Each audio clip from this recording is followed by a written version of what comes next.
Okay, so I'm gonna introduce you to our keynote. Today's keynote presentation will be by Marie Somerville.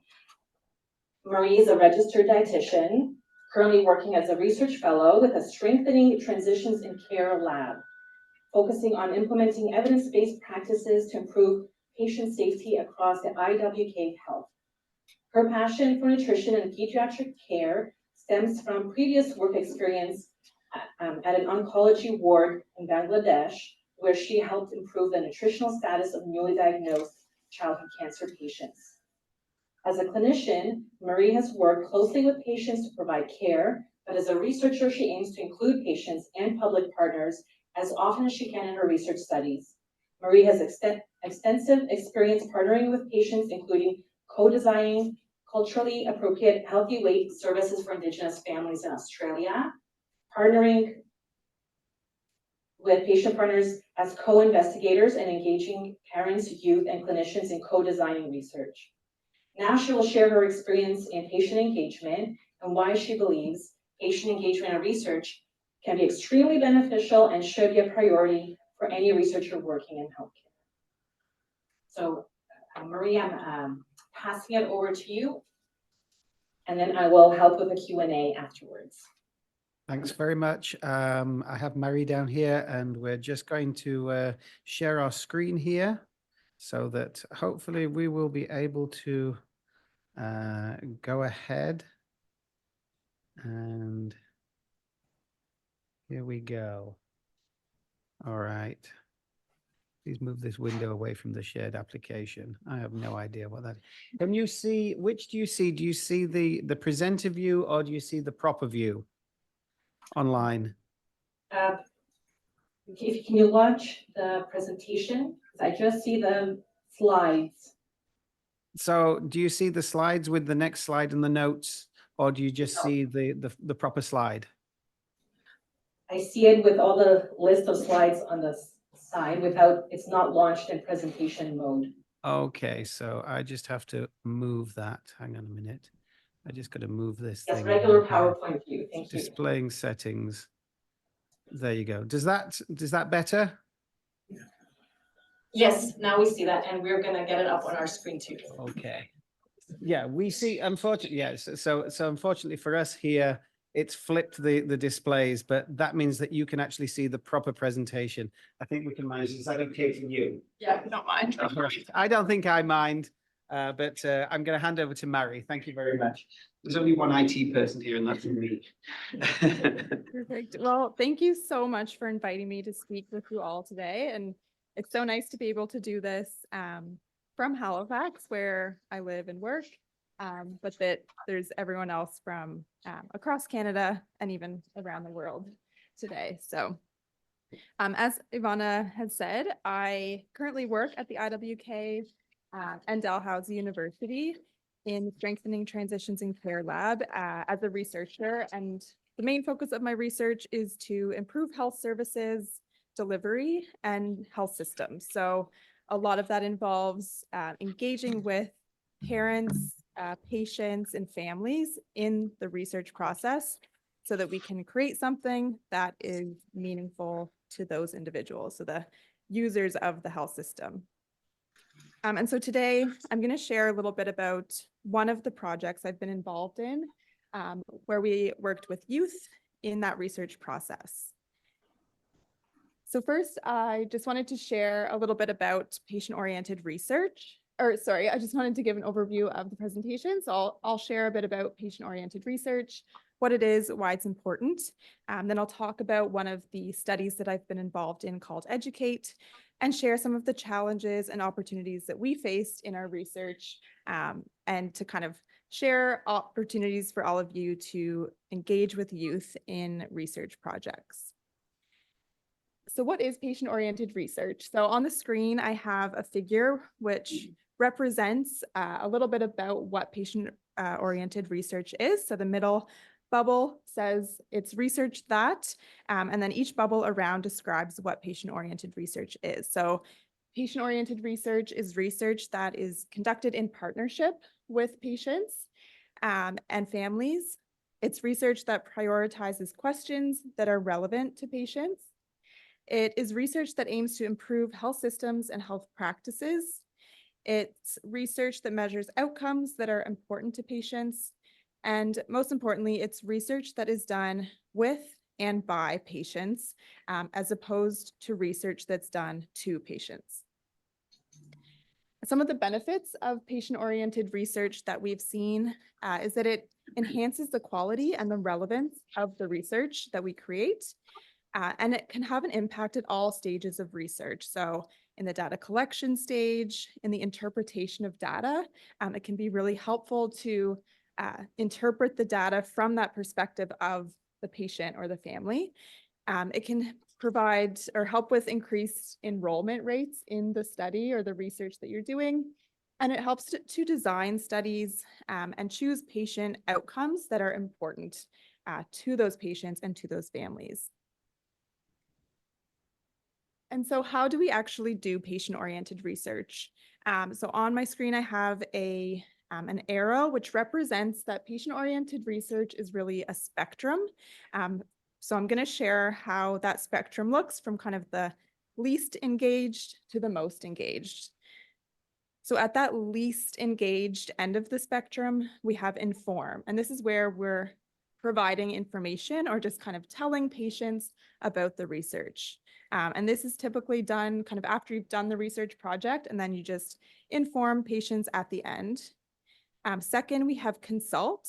So this is where you might ask for feedback from patients or families, but again, this is typically done kind of at the end of the research process, where patients aren't necessarily involved throughout the entire process of research.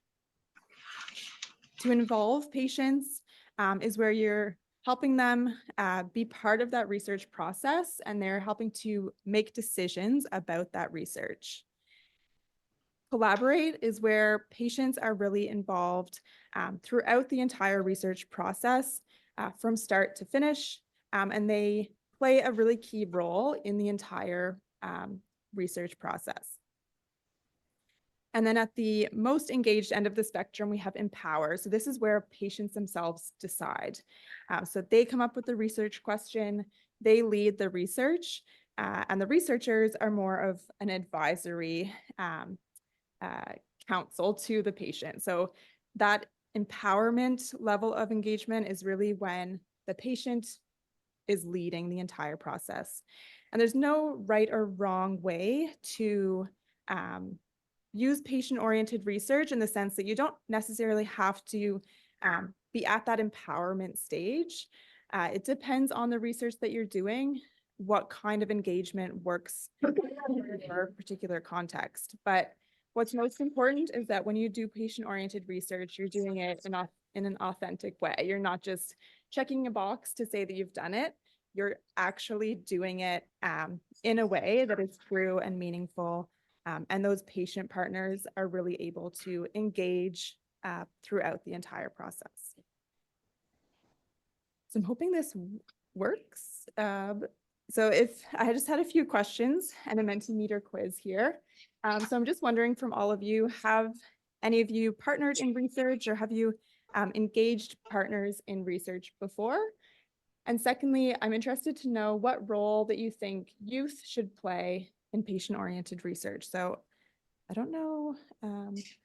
Bruce, I might need your help to click on this to open the Embed the hyperlink. to see the results. I can't see. There we go. Oh, there You go. Yeah, hopefully you can see. Okay. I don't think that question came through. I only got the second. Oh, you only got the second question? Okay, apologies for that. So maybe I'll just skip to the second question, but this is maybe something that we can all think about later on or throughout the day, is whether or not you've engaged or have experience with patient engagement in research, but I'll go to the second question. So what role can youth play in research? So a few people have said that they have some role to play and share their perspective. And a large percentage of people have said that they have a lot of a role to play, so they can partner at any stage. I'm not sure if you can see the results on your screen there, but So, No, can you just tell us, just the summary of what it looks like? How many votes per each? okay, sorry about that. So in that middle one, where people had said that youth can play, they have some role to play. There's 5 people who had said that that's where they think youth have a role. But 25 people said that youth have a lot to offer. So they think that youth can partner at any stage. So I really, I'm glad that a lot of people have said that. So I suspect that if we, from there, then you're back into your presentation.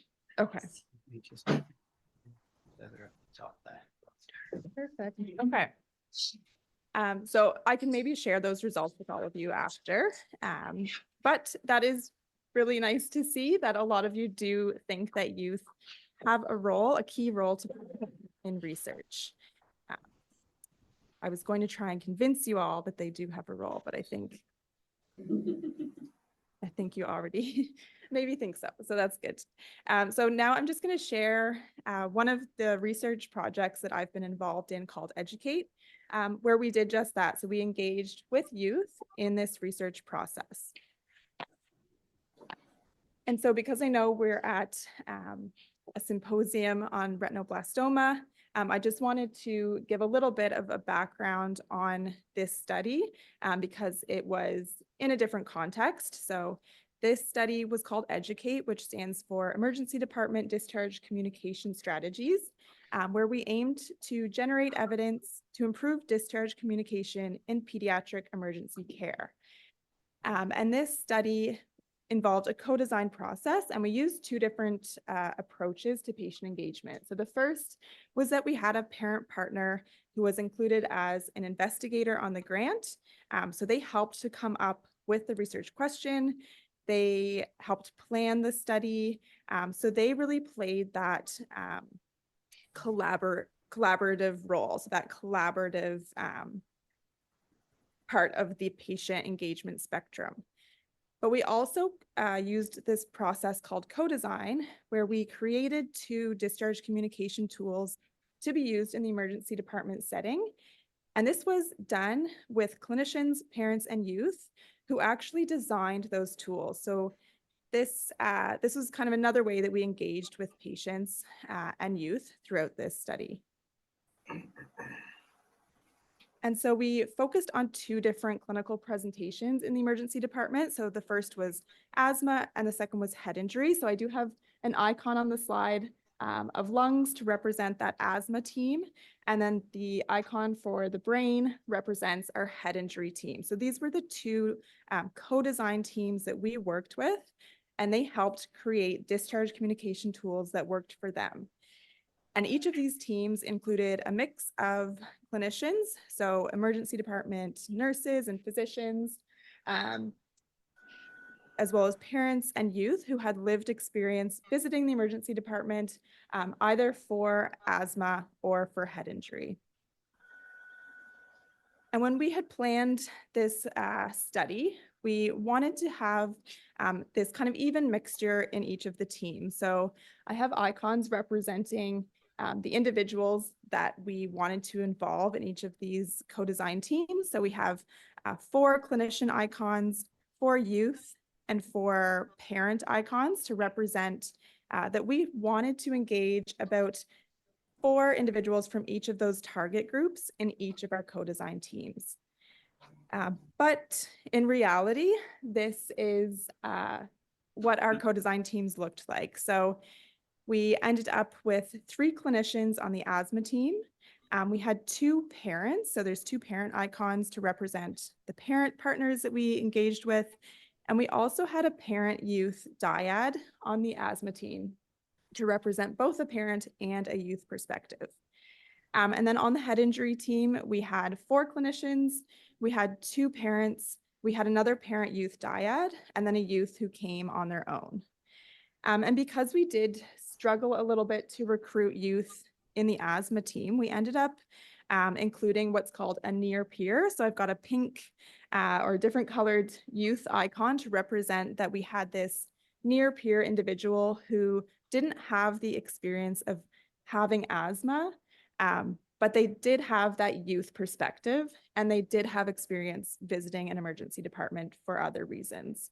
And so this was one way that we were able to still engage with youth and get that really important perspective, even though they might not have had that the context or that lived experience living with the condition. They still brought that perspective of a youth. And when we planned for this study, we had a certain number of meetings in mind that we had hoped that we had hoped to have 6 meetings. They were going to be in person. They were going to be about 2 hours long. So on the slide, I have an arrow representing the timeline that we had proposed for this study. So it was going to start at the end of 2019, and it was going to go until mid 2021. So we had planned for about 12 months for this study to take place. But again, this didn't quite go according to plan. As we all know, COVID-19 hit right at the end of 2019. And so I've got that COVID spike protein icon on the screen and a laptop to represent that we ended up having to shift and move to be virtual instead of in person. So rather than having 6 in-person meetings, we ended up having 8 virtual meetings. And our study ended up taking 2.5 years instead of 1. And that was for various different reasons. So partly when we started these virtual meetings, we realized that having a 2-hour meeting over Zoom really wasn't conducive to anyone. The parents, the youth, they didn't like that. They were getting that Zoom fatigue because everyone was also working on Zoom. The youth were going to school all day on Zoom, so to then join these meetings, they felt that they wanted them to be a bit shorter. If we moved to having 90-minute meetings instead. And then because of the fact that it was COVID, we weren't able to start when we had hoped, and instead we delayed the start to be closer to July 2020. So again, because everyone was shifting to, childcare challenges, work challenges. So both for the clinicians on our co-design groups, but also the parents and the youth, we didn't want to just burden them with another thing to do when everyone's trying to figure out the new normal. So we ended up delaying the start date of this. And then also because we were working with parents and youth and clinicians, the study kind of took a bit longer than we had hoped because scheduling was one of the challenges that we faced. So parents and youth tended to prefer evening meetings, but then clinicians were working in the emergency department. They had shift work.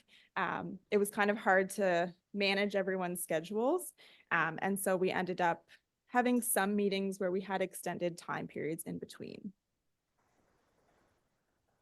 But once we got these meetings underway, we were able to work with our youth, with our parents, and with our clinicians, and they designed these tools that we could then use in the emergency department. So this on the screen, I have our asthma team icons, and on the right, we have kind of their very first bare bones mock draft of their tool. So through those co-design meetings, we asked them, what do you want this tool to look like? What would be important for you? What would you use this tool for? And so the asthma team, they actually said that they wanted a tool that they could use not in the emergency department, but something they could use at home to know, should I go to the emergency department or not when they were having an asthma attack? So they wanted something they could give their coaches, their babysitters, other people in their family that would have to make that decision. So that was really interesting to kind of see how they came up with those decisions and ended up deciding on this tool that they wanted to use, actually not in the emergency department, but at home. And so once we got these first ideas on paper, we had designers to design a tool based on what our co-design groups wanted. And so this is a screenshot on the screen of a virtual meeting that I had with external clinicians, youth, and parents. So we took this tool that our co-design groups created, and then we asked other youth and other parents and other clinicians what they thought of the tool. So the speech bubbles represent some of the questions that I asked in these meetings. So I asked, what do you like about the tool? What do you don't like? And then I walked them through different scenarios. So for example, this is a clinician in this particular screenshot, and I asked, if you're seeing someone with asthma in the emergency department, how would you use this tool? What would you tell your parent or your youth patient? And once we got this feedback, we were then able to bring that back to our co-design teams to get their feedback as well. But we wanted to make sure that these youth participants that we were bringing this tool to felt comfortable sharing their thoughts. So we used a few different strategies to kind of make sure that these youth felt as comfortable as possible. And so one of the strategies that we used was that we actually got one of our youth from our co-design teams to create a video that we showed to all of these external youth participants before they had to give their feedback. And so this is a picture of, or a screenshot of that youth making her video of walking her way through Disney World, because we had to ask these individuals to not only use the tool and tell us what they thought, but they actually had to talk us through their decisions while they were looking at the tool. So it's kind of awkward when you're not used to talking that way. You have to say things like, I'm moving my mouse over to the left of the screen because I want to click on this button to see what it does, or I'm scrolling down to find the contact information. So for youth who are maybe feeling a bit intimidated in the first place to come to a meeting with a researcher, they're being recorded, we wanted to make them feel as comfortable as possible. So we got our youth from our co-design team to use this Think Aloud process, and she walked her way through Disney World using that Think Aloud process. And then we shared this video with those youth participants at the start of those virtual meetings in order to kind of break the ice and get them to see what it looked like when another youth gave feedback in that way. And then something else that we did was that we allowed youth to keep their camera off. They could even change their name. They could put their initial or even just say youth rather than having their camera on in order to kind of keep it a bit more anonymous and help them to feel a bit more comfortable providing that feedback. And we also were open to having their parent join them. So we had a few youth who came along with a parent. So it was a parent and the youth together on the video giving feedback. So after this process of bringing these tools out to different parents and youth and clinicians, we ended up with this final product. So on the screen, there's a screenshot of what that final product looks like. So it's an interactive website. The co-design team had identified that they wanted this kind of traffic light option to help them decide when to go to the emergency or not. So green zone, yellow zone, or red zone. So we brought this back to our co-design groups, and they gave us kind of more feedback based on what other people had said, to say, okay, I like what that person was saying, but I don't think it's a priority, so we don't need to change that in the tool, or yeah, that's a really good idea, so we can, let's change that and let's fix that in the tool. So it was really led by our co-design members, and they got the final say in what these tools, how they looked and how they functioned. But how did it all go? So I think it went really well. As a researcher, I got to see how it went from these really early discussions to this final product, this final digital tool that we could actually use in the emergency department. But of course, we wanted to know from our co-design teams what they thought as well. So we asked surveys at the end of each of the co-design meetings to get their thoughts on that co-design process. So we asked, did you feel like you had an opportunity to share your thoughts? Were you prepared to participate in the discussion? Did you feel comfortable speaking up and sharing your ideas and experiences? And how about the length of time? So these are just some of the questions that we asked just to get a sense of whether that co-design process was actually meaningful to our co-design groups. And people tended to find it a positive experience. So the results from these surveys showed that people did find this co-design process to be valuable. Interestingly, in the beginning, there were a few people who said they were a bit nervous to speak up or share their thoughts. But by the end of that 8th meeting, we saw that people were a lot more comfortable sharing their thoughts and speaking up. And we also asked we did qualitative interviews with our co-design teams as well to get more kind of open-ended thoughts and experiences on that co-design process.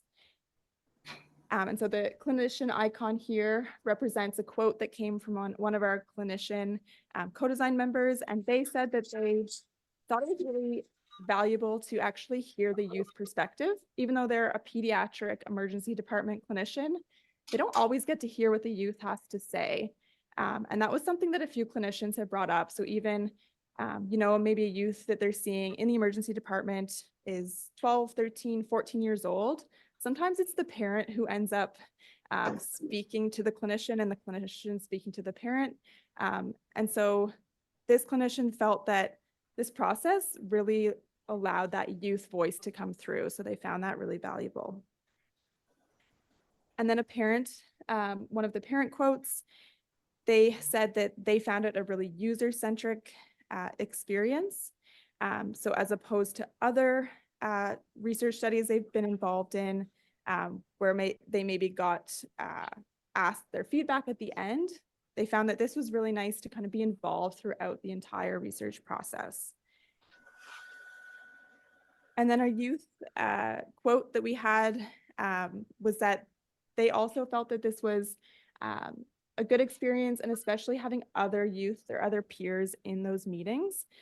They found that that was really nice to be able to kind of ease the tension and make them feel a bit more comfortable speaking out.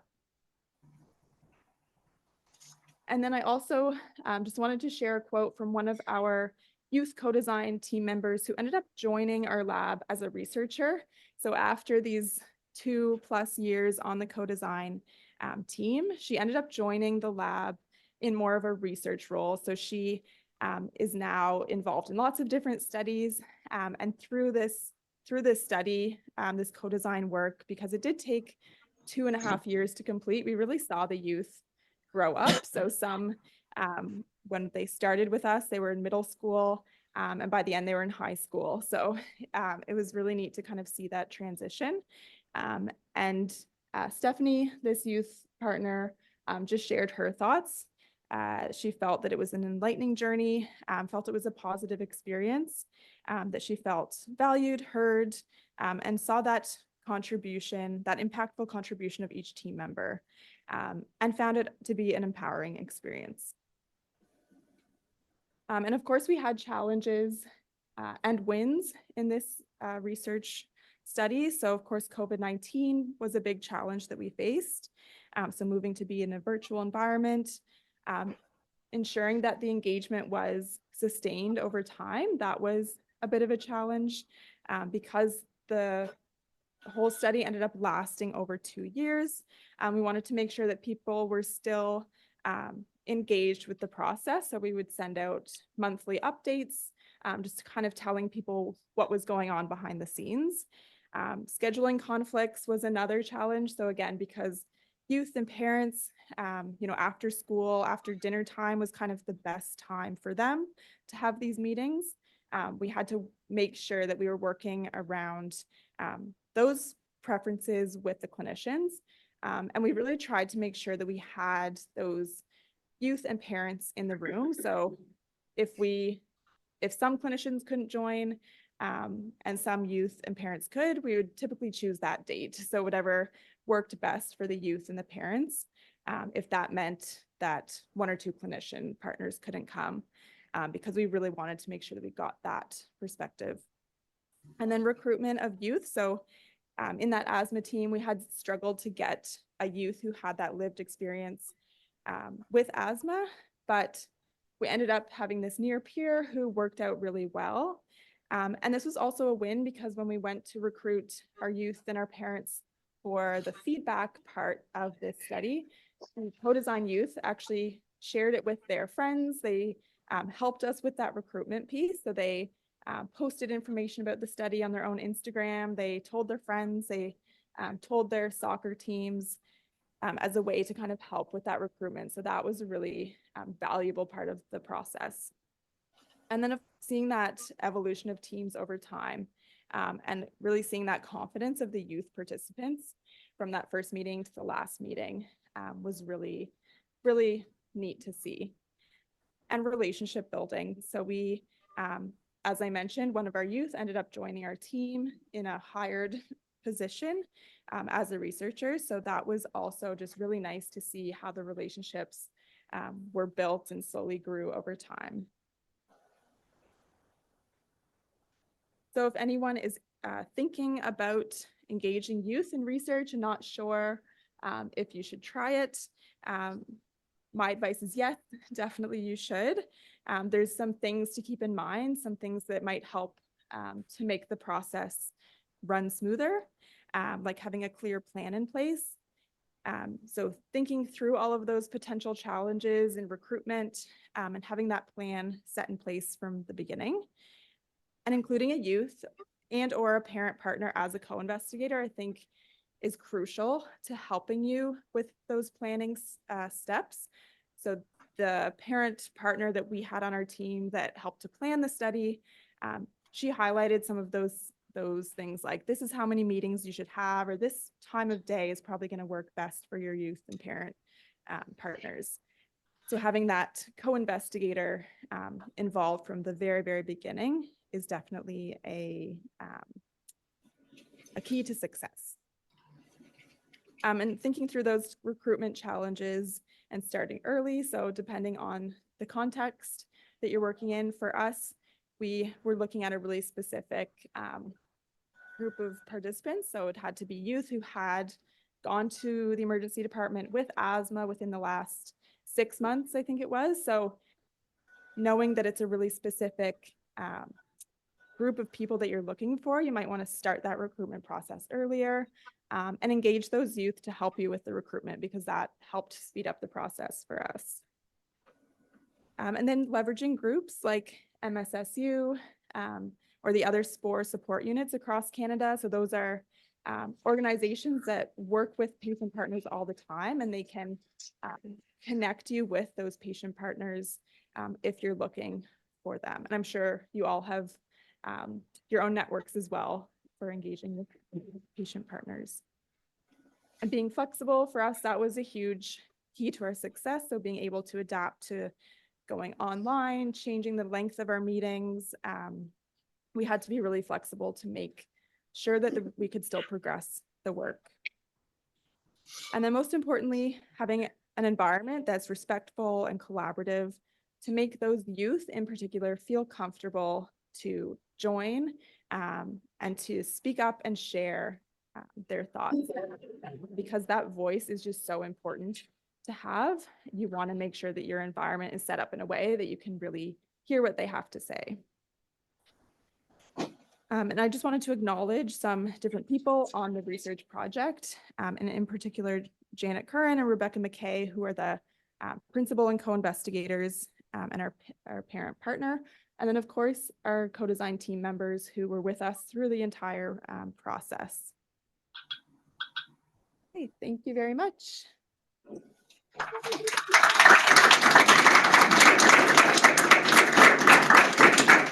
Thank you so much, Marie. This was very informative for us.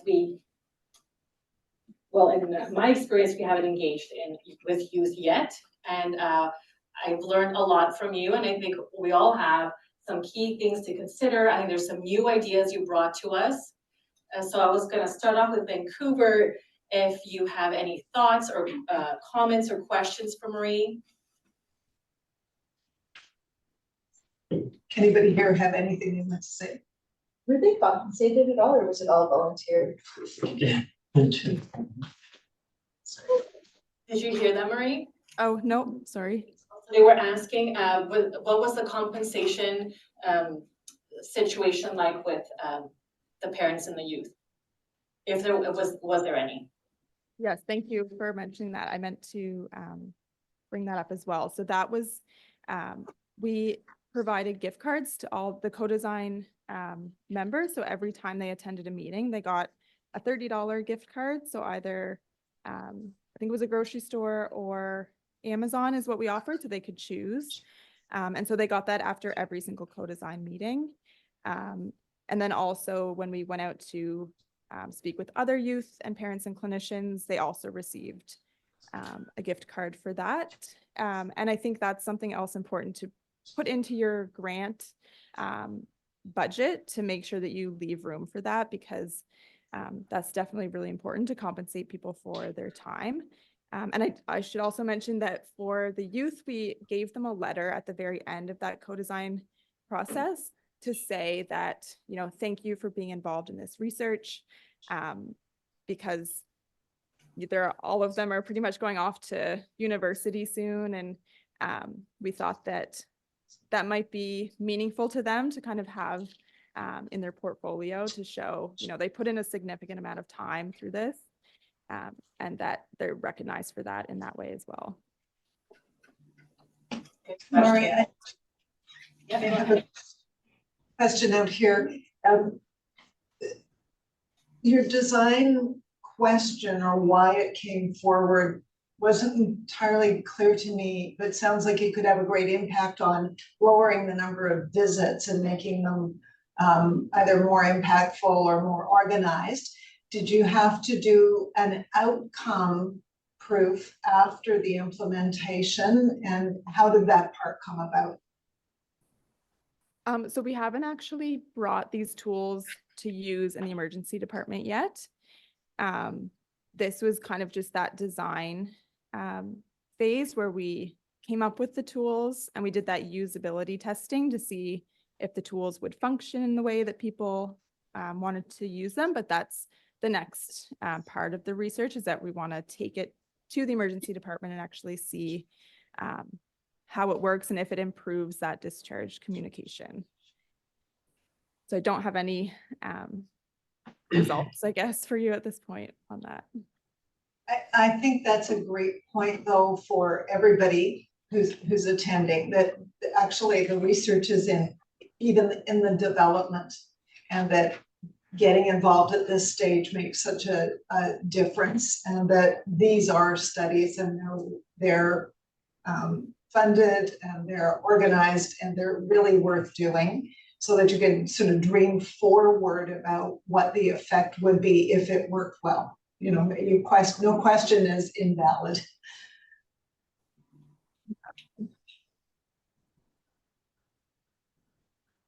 This is Mitch. Oh, yes. I had a question. Just while you're here, Mary, I don't know if this is as relevant to your study, but something that's very relevant in the retinoblastoma community is timing, and getting these families at a time when they're ready and wanting to participate in research, getting those youth at the time that's good for the family. And I don't know if this is, you know, more something for us to think about on the RB side, or but while you were here, I wanted to ask if you have any insights about timing and getting these families at the right time. Yeah, that's a really good point to bring up and a really good question. And I think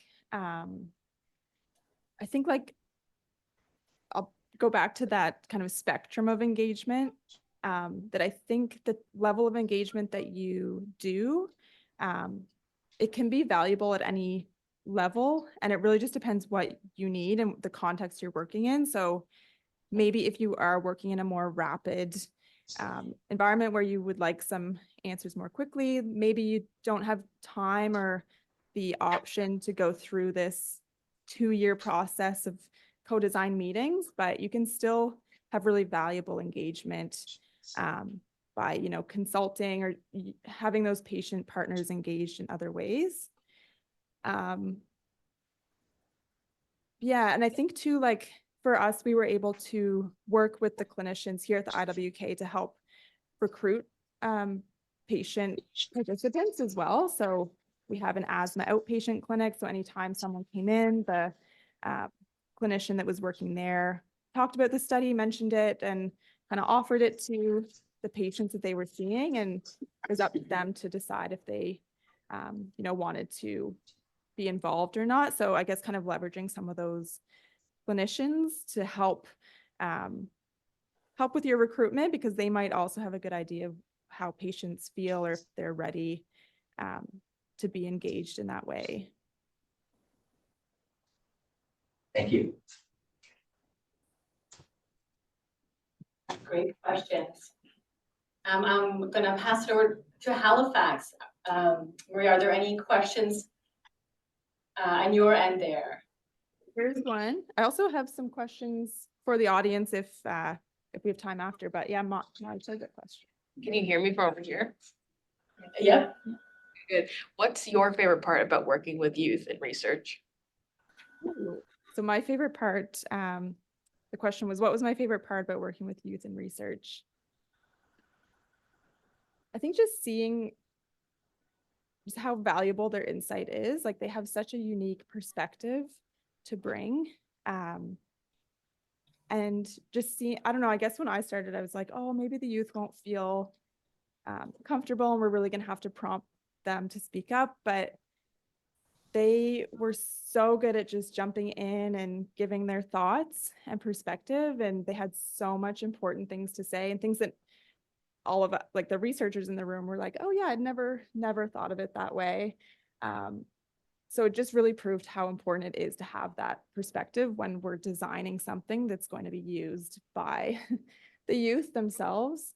So I think that, yeah, that was my favorite part, was just really seeing what they had to offer and what they had to say, because I came in with my own kind of biases probably and own thoughts of how it would go. And I was totally, my thoughts changed. And yeah, it was a really, really neat experience to see that. Yeah. Great. I have, oh, sorry. Yeah. I was gonna say, is there any other comments from Halifax? Any other questions? Nope, that was it from our end. I had a few questions to pose to the audience if anyone wanted to answer, or if there was more questions. I'm not sure if you had more, Ivana. Yes, so yes, I was gonna just ask if we could go through virtual and Toronto locations, and then we'd be happy to answer questions.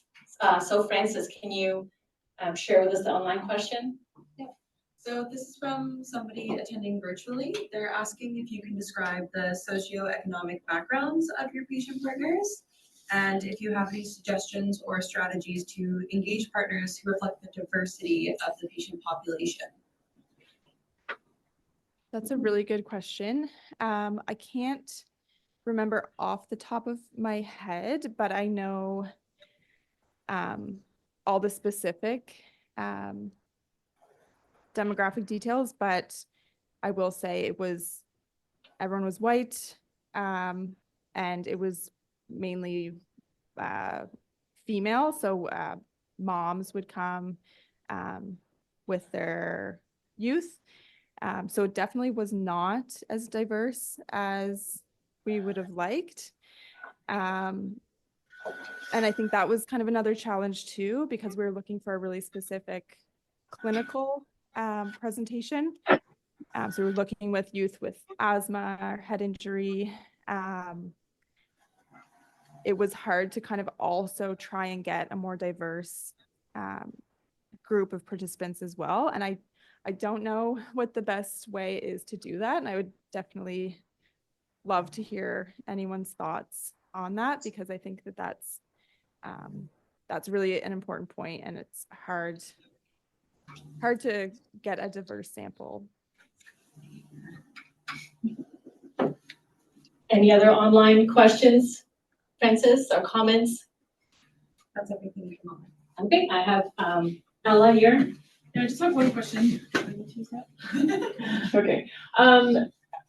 So just from an ethics review process, I'm curious, how did you define youth? Like, until what age?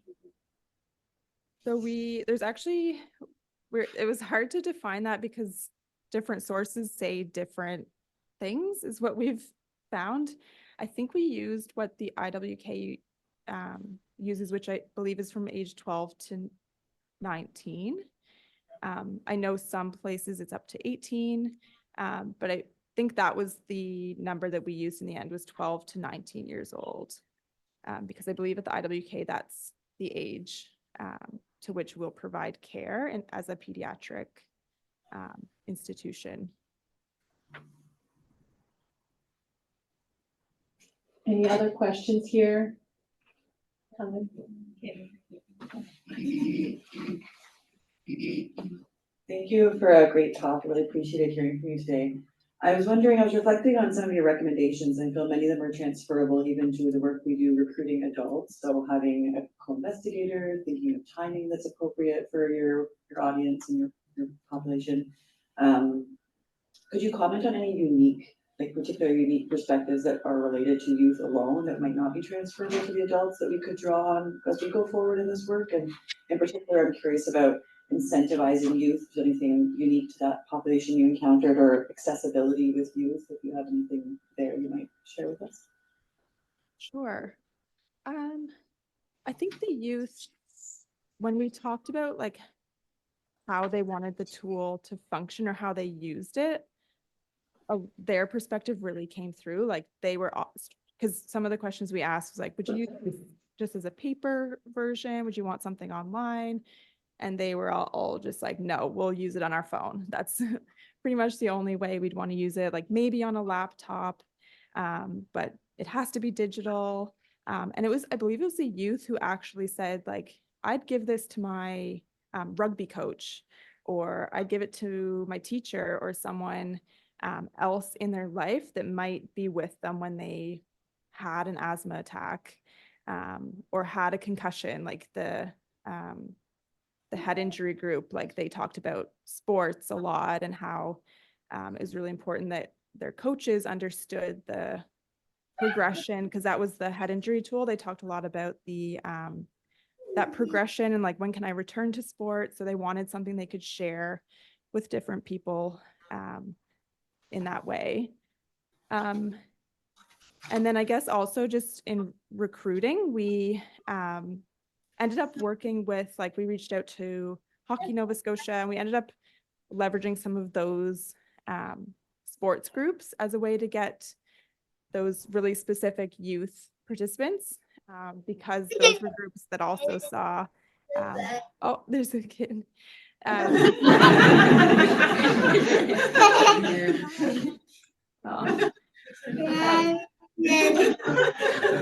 what's known as your youth involvement. Yeah, youth engagement. My own toddler's just next door having fun. So, but yeah, we ended up using or leveraging some of those groups where we thought that these youth might be. So for both asthma and head injury, like these sports groups were something that we thought would be a good place to recruit from. And some of the youth also brought that up too. Like someone in, I think, the asthma group had actually also had a concussion when she was cheerleading. And so she said, she'd be happy to share the other design group study as well. Thank you for that. Any other questions? Helen, you had a. It actually relates to the discussion. Okay. Yeah, I'm just wondering. Thanks, Marie. That was an excellent presentation. You're making me think about a lot of things, and also related to Mitch's question on timing. We do a really good job of engaging parents with really young children, and I know we've been engaged survivors who are maybe past that youth definition. But I'm starting to worry that we don't actually know what our youth population in the retinoblastoma community want us to focus on. Like, we have our top 10 priorities. We have a lot of workshops happening today and yesterday. But maybe the question is actually not for Marie, but for the RB survivors who are closest to, like, most recently youth. What would you have wanted to focus on at that age? Or were you even interested in, I guess, should we be engaging youth? We feel we should, but then if we did, about what?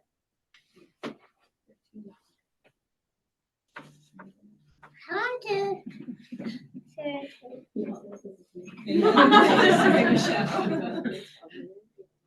there's decent odds I might be one of the survivors in the room closest to youth. For reference, I'm 24. Yeah, I think there's this dichotomy, at least it's somebody who I ended up studying science and everything.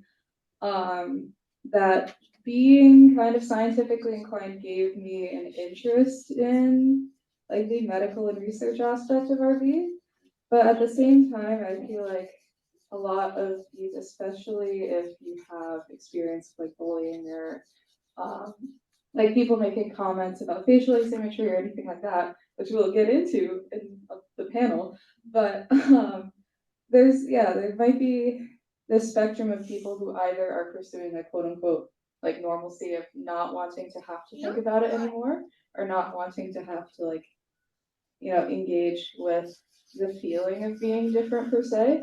But on the other hand, I could also see there being people interested in like, now that they have kind of the ability to like read and understand more complex like literature or understand more like the complex science behind it, being interested in that angle as well. So I could see there being a pretty like wide spectrum of people either not wanting to be involved at all, or people like looking for research opportunities. And I know especially like I grew up in upstate New York, there weren't really research opportunities for people outside of college at all. And so just opening up additional research opportunities in general, I think would be beneficial for you. Yeah. Echo a little bit of my experience. Hi there. Thank you for that engaging chat. I'm also a survivor of retinoblastoma, and I'm a little older than Michelle. But I have been involved in research for most of my life, and I find that there were chapters in my life when I didn't want to identify with this group. I wanted to be quote unquote normal, and I didn't want to think or talk about RV as much. However, I've come back around and very much seen the value in, and continue to this day to discuss the research projects that I was involved in as a youth, as now I understand the outcomes, and I can discuss the things that I've been a part of and that have been published and changed the direction of treatment or etc. So even though maybe it's difficult to engage youth in the planning process, I do think that it's important that we hear their voices and that we know what they want to learn about. As the adults in the scenario, we may understand the trajectory better because the children maybe just don't have that context yet.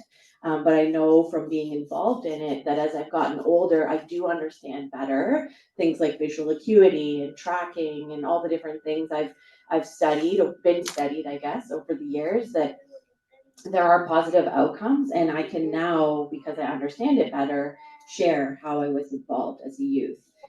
So I do still think there's a lot of value and merit in asking the kids questions. And one thing that came to mind during your presentation was, even though the youth are 12 plus, so we're looking at maybe younger kids, how much is play a consideration in when we're trying to have discussions with these kids? Because I think that that's how we talk to kids, right? That's how we communicate with them. We play with them and we learn through their play of what they're curious about and what they're interested in and how they see things that we might see differently. I really appreciate the things you talked about today. Thank you. Yeah, those are really great points.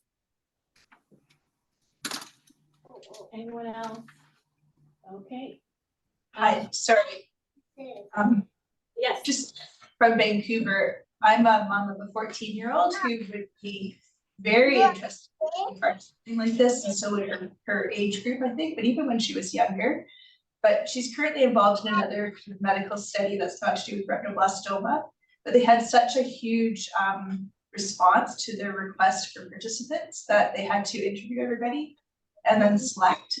And that was partly because they were going to be compensated with gift cards. But I think this is one of the best ways to engage teenagers that have had retinoblastoma, because it gives them a voice and a purpose and a reason to participate and be here. And they already kind of probably have some interest in science and some of the different things that you'd be talking about. Like I think it is something that's worth opening up to that age group. What was the gift card, if I may ask, that had stirred up such a interest? So we can take down this note. The study's called, and it was something I kind of signed up for when I was pregnant with her. But then at 14, like for the last couple of months, they've actually decided to have a youth focus or have the youth kind of direct their research. So when they emailed everybody out and said that it was going to be compensated, this age group was very interested in that. They didn't know it was going to be gift cards, but she's got a chapter's gift card for $50 now, and she's very happy with that. But I think she's also really happy to be kind of taken seriously. It sort of feels, I think, kind of like a mature thing to be a part of. And having Zoom means that they can actually have a conversation with people across the country. And I think that also helps you kind of become more diverse and kind of include people from different backgrounds depending on their resources, I guess. But anyways, they're having a second meeting. They've had one meeting so far, but she's very excited to be a part of that. And I think this would be similar. That's awesome. That's so great to hear. And another reminder on that note, on the back of the booklet, if you sign up to our research community, then you will know of all the studies happening, and then we can communicate also better when there's opportunity for youth to engage. So let's not miss these opportunities. And if any parents are getting these emails and information, if you can connect with your youth and be that partner like Marie had shared, perhaps help introduce them and keep this conversation going. So thank you so much, Marie. If there's any more questions, we can continue through GroupMe. So thank you so much. Can we all have a round of applause for Marie's presentation?